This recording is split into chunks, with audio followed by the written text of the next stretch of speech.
គ្មាននរណាម្នាក់ចង់ដើរផ្លូវខុសទេមែនទេ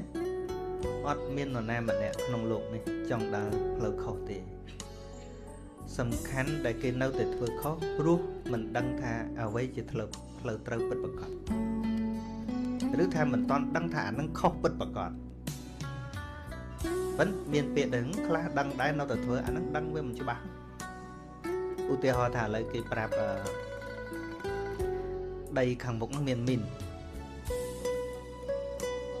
ប៉ុន្តែបើយើងឮតែគេថាអញ្ចឹងប្រាប់មកថាដីកន្លែងនោះមានមីនតែយើងអត់សូវទុកចិត្តទេទោះបីដាក់ផ្លាកដាក់អីសញ្ញាមីនក៏ដោយប៉ុន្តែបើឃើញគេដើរទៅអត់អីក៏គិតថាមិនអីចឹងដែរប៉ុន្តែបើសិនតែឃើញនរណាដើរទៅផ្ទុះបឹងមួយ